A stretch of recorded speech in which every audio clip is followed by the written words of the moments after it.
दोस्तों 22 सितंबर से शारदीय नवरात्रि की शुरुआत हो चुकी है। नवरात्रि के 9 दिनों में माँ के 9 रूपों की पूजा अर्चना करी जाती है। नवरात्रि के तीसरे दिन माँ के तृतीय स्वरूप माता चंद्रघंटा की पूजा अर्चना करी जाती है। माता चंद्रघंटा के मस्तक पर घंटे के आकार का चंद्र बना हुआ है, जिस वजह से भक्त माँ को चंद्रघंटा कहते हैं। ऐसा माना जाता है कि माँ ने अपने भक्तों के दुखों को दूर करने के लिए हाथों में त्रिशूल, तलवार और गदा ली हुई है। धार्मिक मान्यताओं के अनुसार माता चंद्रघंटा को राक्षसों की वध करने वाला कहा गया है। दोस्तों, आज इस वीडियो में हम माता चंद्रघंटा के कथा का श्रवण करेंगे, साथ ही इनकी पूजा विधि और महत्व के बारे में जानेंगे। इस जानकारी के लिए वीडियो में हमारे साथ अंत तक बने रहिएगा, जिससे कि आपको सही और सटीक जानकारी प्राप्त हो पाए। नमस्कार दोस्तों, राधे राधे। आपके हमारे चैनल ज्ञान शास्त्र में आप सभी का स्वागत है। दोस्तों, शारदीय नवरात्रि के तीसरे दिन माँ दुर्गा के तीसरे स्वरूप माँ चंद्रघंटा की पूजा अर्चना करने का विधान है। माँ दुर्गा के ये स्वरूप काफ़ी मनमोहक माना जाता है। देवी भगवती पुराण के अनुसार माता के गले में सफ़ेद फूलों की माला सुशोभित है। साथ में माँ बाघ की सवारी करती हैं। माँ चंद्रघंटा की 10 भुजाएं हैं, जिसमें वो कमल, धनुष, बाण, खड्ग, कमंडल, तलवार, त्रिशूल और गदा आदि शस्त्र माता के हाथ में हैं। माँ के सिर पर अर्धचंद्र है, इस कारण उन्हें चंद्रघंटा कहते हैं। माँ चंद्रघंटा की पूजा करने से व्यक्ति के अंदर जो भय होता है वो समाप्त हो जाता है। इसके साथ ही शत्रुओं के ऊपर विजय प्राप्त होती है। इसके साथ ही साथ कुंडली में शुक्र की स्थिति मजबूत होती है। नवरात्रि के तीसरे दिन माँ दुर्गा के तीसरे स्वरूप माँ चंद्रघंटा की विधिवत पूजा करने के साथ साथ अंत में इनकी व्रत कथा का पाठ अवश्य करना चाहिए। इससे शुभ फलों की प्राप्ति होती है। तो दोस्तों, चलिए जानते हैं माँ चंद्रघंटा की व्रत कथा के विषय में। लेकिन उसको सुनने से पहले आपसे एक छोटी सी रिक्वेस्ट है कि अगर अभी तक आपने वीडियो को लाइक नहीं किया है तो कृपया वीडियो को लाइक कर दें और ज़्यादा से ज़्यादा शेयर करें, जिससे कि ये जानकारी अधिकतर लोगों तक पहुँच पाए। और हाँ, अगर चैनल पे पहली बार आए हैं तो कृपया चैनल को सब्सक्राइब कर दें और बेल आइकन दबाना ना भूलें, जिससे कि मेरी वीडियो सबसे पहले आप तक पहुँच सके। तो चलिए वीडियो में आगे बढ़ते हैं और सुनते हैं माँ चंद्रघंटा की व्रत कथा को।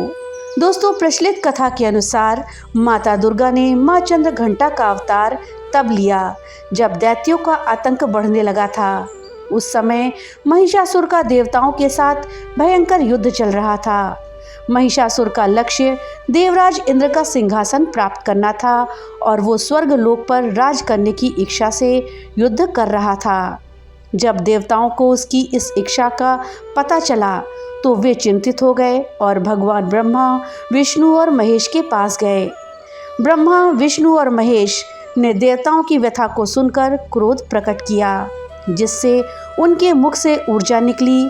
इस ऊर्जा से एक देवी प्रकट हुई।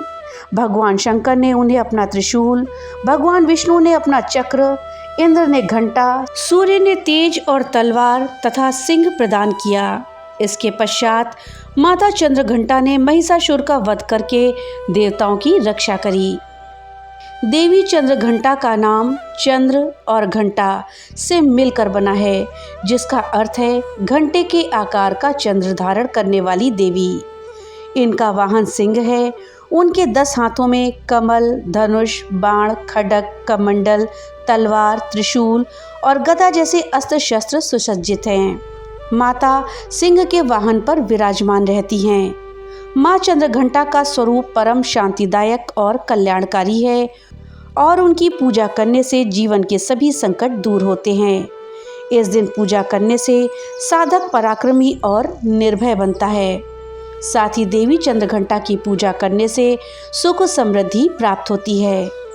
दोस्तों, माँ चंद्रघंटा को केसर की खीर और दूध से बनी मिठाइयों का भोग लगाना शुभ माना जाता है और देवी चंद्रघंटा तंत्र साधना में मणिपुर चक्र को नियंत्रित करती हैं।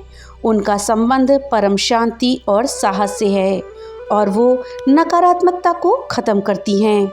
नवरात्रि के तीसरे दिन विधि विधान से माँ दुर्गा के तीसरे स्वरूप माँ चंद्रघंटा की आराधना करनी चाहिए।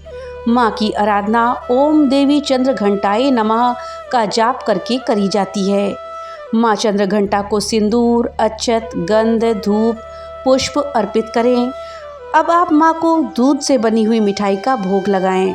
नवरात्रि के हर दिन नियम से दुर्गा चालीसा और दुर्गा आरती करें। माँ चंद्रघंटा की कृपा से ऐश्वर्य, समृद्धि के साथ साथ सुखी दाम्पत्य जीवन की भी प्राप्ति होती है और विवाह में आ रही समस्याएं दूर हो जाती हैं। माँ चंद्रघंटा की पूजा करते समय सुनहरे या पीले रंग के वस्त्रों को धारण करना अत्यंत शुभ माना गया है। मान्यता है कि माँ चंद्रघंटा को सफ़ेद कमल और पीले गुलाब की माला अर्पित करने से भक्तों की मनोकामनाएं पूरी होती हैं। दोस्तों, ये थी माँ चंद्रघंटा की कथा और पूजा विधि। अब आइए हम नवरात्रि में सुनी जाने वाली कथा का श्रवण करते हैं। दोस्तों, एक समय की बात है, एक राज्य में एक राजा और एक रानी थे। बहुत दिनों तक उन्हें कोई भी संतान की उत्पत्ति नहीं हुई।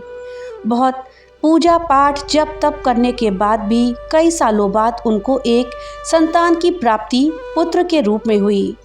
अब राजा और रानी बहुत खुशी से अपना राजपाट संभालने लगे। कई दिनों तक ऐसे ही चलता रहा। देखते देखते पुत्र 4-5 साल का हो गया। एक दिन की बात है, रानी बच्चे के साथ सो रही थी और बच्चे की नींद खुल जाती है। वो उठकर बाहर की ओर जाने लगा, क्योंकि उस बच्चे को कभी भी बाहर नहीं जाने दिया जाता था और ये तो आन होती है कि जो काम करने को मना किया जाए व्यक्ति उसी काम को करने की इच्छा रखता है। इस प्रकार से उस बच्चे को भी बाहर जाने की इच्छा हुई और वो बाहर जाने लगा। अपनी माँ को सोता देखकर उसके मन में बाहर जाकर अपनी उम्र के बच्चों के साथ खेलने की इच्छा हुई और वो छिपकर बाहर चला गया। वो खेलते खेलते बहुत दूर चला गया और किसी दूसरे गांव में जा पहुंचा। इधर जब रानी की नींद खुली तो वो बच्चे को अपने पास ना देख करके बहुत परेशान हुई। बच्चे की खोजबीन शुरू कर दी गई। बहुत प्रयास करने के बाद भी सफलता हासिल नहीं हुई। अब राजा और रानी फिर से दुखी हो गए। अब वो बच्चा उस गांव में एक ग्वाले के घर में पहुंचा तो ग्वाली ने उससे पता पूछा कि हे पुत्र, तुम कहाँ से आए हो? तो वो बच्चा अपने बारे में कुछ भी नहीं बता पाया, क्योंकि वो बहुत छोटा था। उसको कुछ भी नहीं पता था। वो केवल बच्चों के साथ खेलते खेलते दूर चला गया था। तो ग्वाले ने अपनी पत्नी से कहा कि जब ये बच्चा अपना नाम नहीं बता पा रहा तो इसको अपने ही पास रख लेते हैं। जैसे तुम्हारे 2 बच्चे हैं वैसे ये तीसरा भी रहेगा। अब इधर वो बालक बच्चों के साथ घुल मिलकर खेलने लगा और कुछ दिन बीत जाने के बाद एक दिन ग्वाले की नज़र उस बच्चे के हाथ पर पड़ी तो वो देखता है कि उसके हाथ में किसी का नाम लिखा हुआ है। वो बच्चे से पूछता है कि ये किसका नाम है? तो उस बच्चे ने कहा कि ये हमारे पिताजी का नाम है। तो ग्वाले ने कहा कि हम आपके पिताजी का नाम ढूंढते हुए घर पर चलेंगे। इधर जब राजा शिकार पर निकल जाते हैं तो रानी रोज अपने बच्चे को इधर उधर ढूंढती रहती, क्योंकि माँ का हृदय था। वो दिन भर तड़पती और बच्चे की याद में इधर उधर देखती रहती कि काश कहीं मेरा बच्चा मिल जाए, कहीं उसकी कोई खोज खबर मिल जाए। रानी यही सोचती कि इतने दिन बाद एक संतान हुई और मेरी छोटी सी लापरवाही से मैंने अपनी संतान को खो दिया। अब रानी निराश होकर एक गांव में पहुंची तो वहां उसने देखा कि कुछ औरतें मिलकर देवी माता की पूजा कर रही थी। रानी भी वहां जाकर बैठकर पूजा को देखती है और पूजा के दौरान माता रानी की कथा को बहुत ही मन लगाकर सुनती है।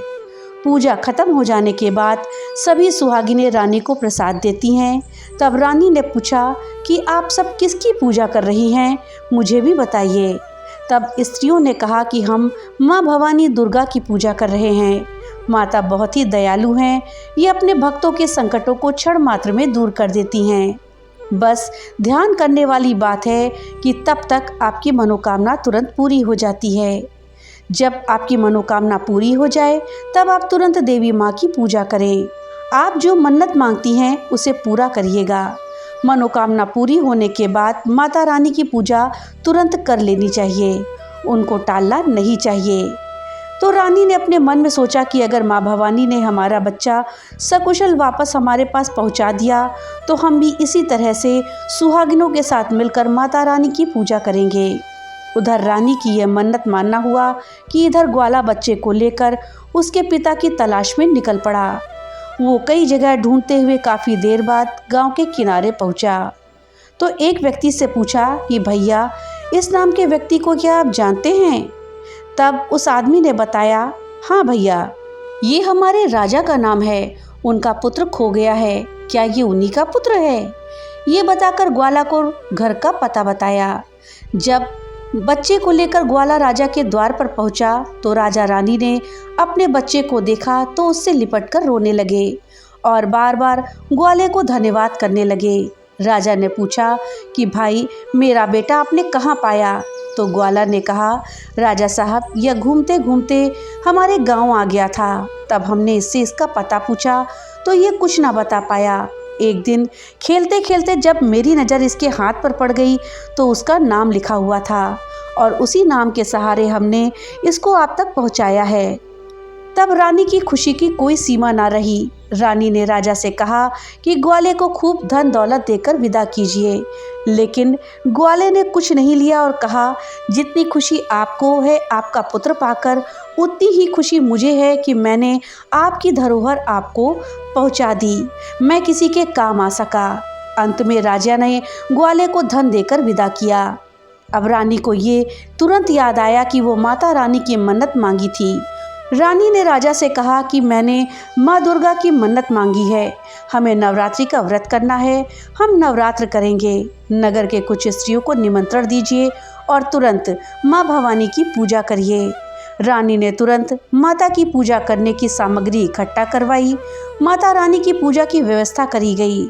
सभी सुहागिनों ने मिलकर माता रानी की विधिवत पूजा करी और माता दुर्गा का गीत गाया। जिन सुहागिनों को माता रानी की कथा आ रही थी उन्होंने माता रानी की कथा सुनाई और फिर अंत में सभी सुहागिनों ने मिलकर माता रानी की आरती करी और उनसे प्रार्थना करी कि हे माँ, जिस तरह आपने हमारे संकटों को दूर किया है, ऐसे ही जो भी व्यक्ति आपको याद करे आप उनके सभी संकटों को तुरंत दूर करें।